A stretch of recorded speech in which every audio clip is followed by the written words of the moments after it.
Boa tarde de salvação em Cristo Jesus. Vamos para a meditação da palavra, que está em Coríntios, a partir do versículo 21. 1 Coríntios, capítulo 21, que tem o título, Aqueles a quem Deus chama. Visto como na sabedoria de Deus, o mundo não conheceu a Deus pela sua sabedoria. Aprove Deus salvar os crentes pela loucura da pregação, porque os judeus pedem um sinal e os gregos buscam sabedoria. Mas nós pregamos a Cristo crucificado, que é escândalo para os judeus e loucura para os gregos. Mas para os que são chamados, tanto judeus como gregos, lhe pregamos a Cristo, poder de Deus e sabedoria de Deus. Porque a loucura de Deus é mais sábia do que os homens, e a fraqueza de Deus é mais forte do que os homens. Porque vede, irmãos, a vossa vocação, que não são muitos os sábios segundo a carne, nem muitos poderosos, nem muitos nobres que são chamados. Mas Deus escolheu as coisas loucas deste mundo para confundir as sábias. E Deus escolheu as coisas fracas deste mundo para confundir as fortes. E Deus escolheu as coisas vis deste mundo e desprezíveis, e as que não são, para aniquilar as que são. Louvado seja o nome do Senhor, a palavra gloriosa. Para que nenhuma carne se glorie perante ele, mas vós sois dele, em Jesus Cristo, o qual para nós foi feito por Deus sabedoria, justiça, santidade, santificação e redenção, para que, como está escrito, aquele que se glorie, glorie-se no Senhor. Amém? Essa é a palavra, Eu estou na meditação diária, que é a leitura da tarde, que eu estou compartilhando com vocês, que eu já estou lendo o livro de Coríntios. E aqui, nós vamos meditar, o título da nossa mensagem tem assim: somos relevantes. Aleluia. Pois a sociedade pós-moderna na qual vivemos necessita, como nenhuma outra, de ouvir dos impressionantes temas de redenção e das profecias que falam do tempo, do fim e da volta de Jesus, porque Jesus está voltando.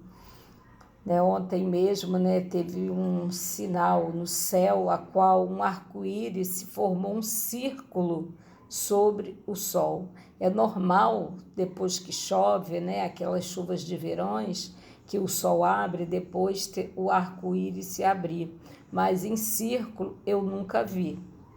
Foi a primeira vez, E mesmo assim eu não vi por olho nu, eu vi por foto, Depois o pastor comentando e eu vi por foto. Esse Deus está mostrando os sinais da sua vinda. Deus está mostrando que há um movimento sobre a terra.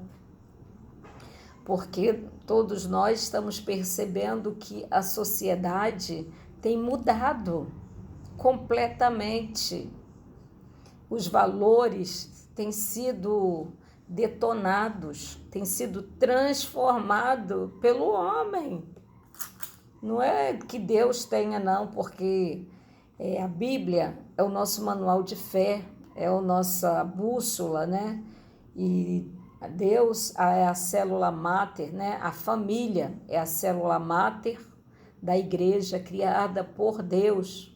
E os valores de família, de educação, de respeito estão sendo mudados pelo homem, estão sendo transformada a natureza do homem, da mulher. Mulher quer ser homem e homem quer ser mulher. Que absurdo, que loucura, que loucura. A maioria das pessoas dessa incrédula sociedade não tem maior desejo de ouvir sobre essas coisas, de que a sociedade dos dias de Noé. Temos a missão de pregar o evangelho para um mundo que não quer ouvir. Dura é a missão daqueles que Deus chamou, daquele que Deus capacitou, daquele que Deus vocacionou. Aleluia! Para um mundo que não quer ouvir, mas tal fato não nos isenta da responsabilidade de adverti-lo sobre o fim que se aproxima, o que torna o evangelho irrelevante para a maioria das pessoas, porque alguns consideram uma loucura acreditar em Deus, acreditar na Bíblia. Muitos não têm mais fé, acreditam no seu dinheiro, porque o Deus dele é o dinheiro, né? Mamon. Ele acredita no que o seu dinheiro pode comprar, no que o seu dinheiro pode oferecer. O dinheiro, a gente podemos comprar muita coisa com dinheiro, mas nós não compramos a paz, nós não compramos a saúde, nós não compramos a felicidade, né? Muitos até debocham, dizem que, eu compro a felicidade, eu vou ali, compro uma bebida, compro uma picanha, faço um churrasco e isso me faz feliz. Isso são momentos, isto não é felicidade, porque felicidade nós não encontramos quando nós temos um encontro real com Deus, com Jesus Cristo, quando nós confessamos a Cristo, quando nós passamos a crer, acreditar na sua palavra e vivenciar e nos transformar através dela. Para aqueles que estão cegos pelas filosofias humanas, pelos prazeres do pecado e pelo interesse materiais que a sociedade consumista propõe.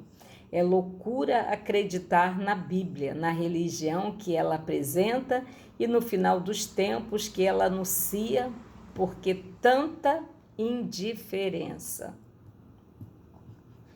É uma pergunta, para que nós possamos pensar. O problema não está com a mensagem do Evangelho, mas com aqueles que o professam. Como os cristãos, precisamos melhorar nosso diálogo com a sociedade pós-moderna, por meio da nossa vida pessoal.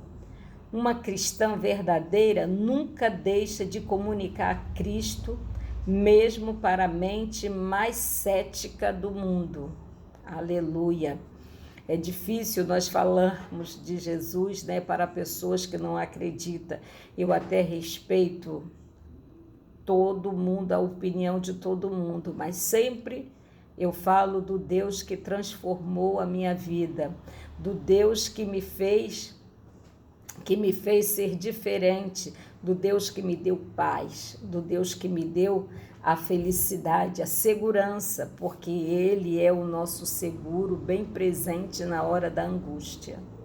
Louvado seja o nome do Senhor, né? Então eu passo para as pessoas aquilo que Deus fez comigo, né? Ou a metamorfose que houve na minha vida, a ter um encontro com Jesus. Muitos que não professam religião alguma e até mesmo a consideram uma loucura, respeitam as pessoas que vivem aquilo que creem. A pessoa cristã autêntica, piedosa, confiante e diligente no serviço de Deus e no cuidado com seus semelhantes é relevante numa sociedade materialista e egocêntrica como a dos nossos dias atuais. A pessoa dotada de dons do Espírito Santo que exalta o Evangelho de maneira simples e prática, é o que eu procuro fazer, de uma maneira simples e prática e singular, né? Compartilhar a palavra de Deus, essa palavra que me transformou, que me salvou, aleluia, me salvou da da depressão, da angústia, do desejo de morte, né? Tudo isso, porque muitas vezes nós achamos que quando nós passamos por diversas situações que nós não vemos saída, a gente acha que a morte é a solução para tudo, não é verdade? E Jesus sempre nos mostra o caminho, as situações que nós vivemos, nós temos que mergulhar nela e tirar um aprendizado para continuar, tirar forças daquele problema, daquela situação, para que nós possamos lutarmos que o dia de amanhã vai ser bem melhor do que aquele dia que passou, do que aquela semana difícil, né? Daquela semana de lágrima, porque a palavra de Deus diz que o choro pode durar uma noite, mas a alegria vem ao amanhecer. Amém? Uma maneira simples, prática, clara e direta é de um valor inestimável. Hoje em dia, quem dá testemunho de Cristo não só por palavra, mas pelo exemplo. É a pessoa mais relevante sobre a terra. Tornar o cristianismo real para um parente, um vizinho, um colega de estudo ou de trabalho requer uma entrega total de nossas vidas a Jesus. Sem isso, nossa religião nunca fará diferença na vida de ninguém e não passará de uma verdadeira loucura, como diz a palavra para os descrentes. Tenha uma experiência pessoal com Jesus e faça a diferença na vida de alguém, porque eu creio, eu nem sabia, né, há pouco tempo, que eu era exemplo para minhas sobrinhas. Eu não imaginava isso, que elas me viam como exemplo de pessoa, de luta, de perseverança, de palavra, de ânimo, né? Que ela disse que eu sempre tinha uma palavra de ânimo para falar com elas, né? Que eu sempre tinha uma palavra, dava exemplo da minha vida, também de situações que eu havia passado, né? E isso assim me fortaleceu, e eu agradeci ao Senhor, porque é Deus purinho na minha vida, porque a nossa natureza é carnal e a nossa carne tende para o pecado, mas é o Espírito Santo que nos move, né? É o Espírito Santo que nos conduz quando nós damos liberdade a Ele, né? Para Ele agir na nossa vida. Então ele se manifesta, né? Se manifesta a nós e faz maravilhas, né? Na nossa vida, né? E assim eu tenho feito a diferença, tenho tentado, né? Fazer a diferença. Aonde eu estava, né? Em Nova Iguaçu, agora eu estou aqui em Jacarepaguá. Aqui eu sou exemplo também, todos se espelham. Tanto que eles me colocaram, né, logo que eu cheguei na igreja, eles precisavam de uma líder para o grupo. Eu nunca me vi líder, nunca pensei em liderar grupo, nunca pensei mas elas me veem como exemplo de fé, como exemplo de mulher que luta, né, pela palavra, pela pregação da palavra de Deus, né? E eu agradeço ao Senhor, porque sem Ele nada disso poderia acontecer na minha vida. Se nós abrirmos o coração para Cristo, nós vamos viver coisas bem maiores do que nós possamos imaginar. A vã filosofia, né? Como está escrito, porque nós temos que crer, né? Como diz a palavra. Basta tão somente que creias, que tu verás a glória de Deus. Está passando dificuldade hoje, está passando situações, busque a Cristo, porque eu vivi um exemplo, eu vivi um milagre. Para mim isso é um milagre de Deus. Quando meu filho, no início da minha caminhada, né, eu não vivia com o pai do meu filho, ele morava na mesma rua, né, quase em frente à nossa casa, e ele olhava o meu filho, né, e eu ia trabalhar, que ele trabalhava por conta própria, era mecânico, ele é mecânico ainda, só que não trabalha mais, mas é.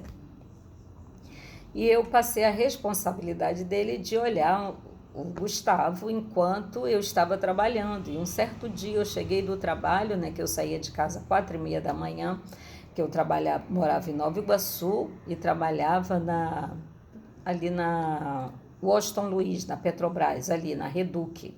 Eu trabalhava ali.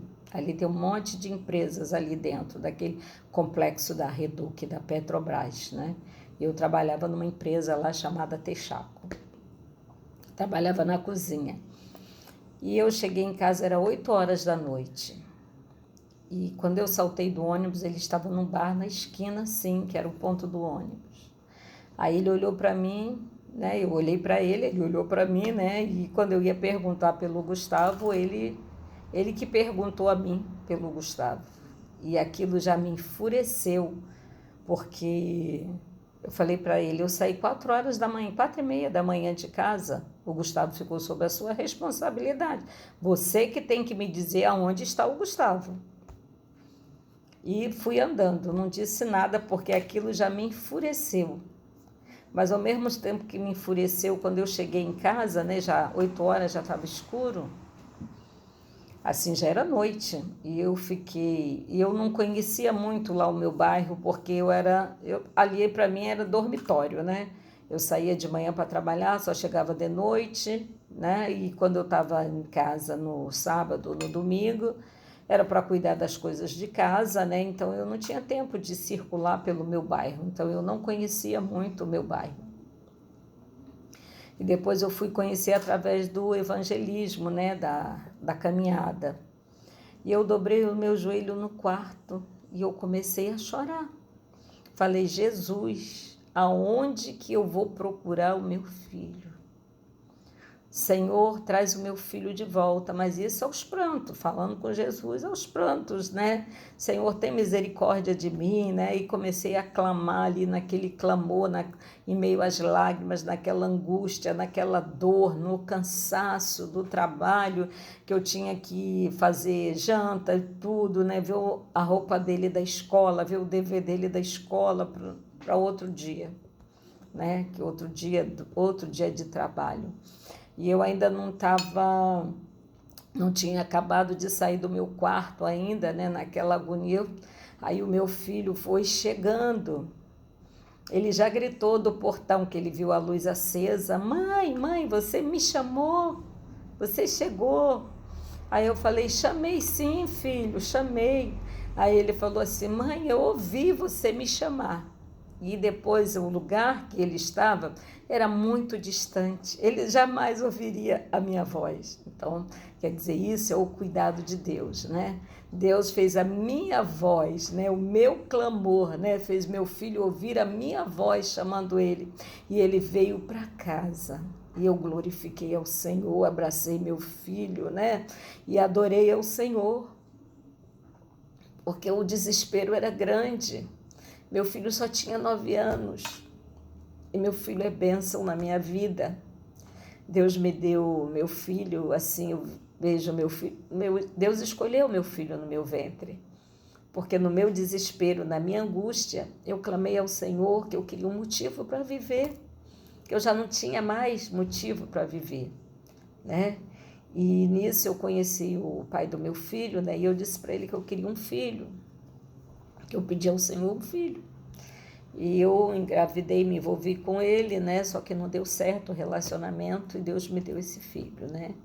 Assim, foi um filho que Deus me deu, que me traz alegria, me traz tristeza, muitas lágrimas, muito choro, mas é o filho da bênção. É o filho que Deus me deu para me experimentar todas as emoções de ser mãe, verdadeiramente, né? Na palavra, ser mãe em todos os sentidos, né? Porque meu filho era muito levado e eu não entendia, eu achava que meu filho tinha algum problema psicológico. Cheguei a levar ele em psicólogo, né, em neurologista, porque achava que meu filho tinha algum problema. E o médico dizia, mãezinha, teu filho é normal, teu filho não tem nada, né? E quando eu soube que o Senhor, que meu filho era escolhido desde o meu ventre, então eu entendi a perseguição, a problemática, né, que nos envolvia, né, as situações que nós passávamos. porque todo aquele que é escolhido do Senhor sofre perseguição do adversário, porque Satanás quer destruir aquilo que Deus te deu, a bênção que Deus colocou em tuas mãos, mas que não desanime. Ore ao Senhor, busque ao Senhor, porque para tudo o Senhor tem uma solução. Não se desespere. O segredo é orar sem cessar, como diz o apóstolo Pedro. Vigiai e orai sem cessar. Essa é a minha palavra dessa tarde para você, minha amiga, meu amigo, né? Se essa palavra te edificou, que você compartilhe com alguém, dê um like, só isso, nada mais. Amém? Uma boa tarde de salvação em Jesus Cristo. Que Deus te abençoe rica e abundantemente. Que as bênçãos do Senhor te alcance por onde vocês forem, por onde vocês andarem. Amém? Glória a Deus.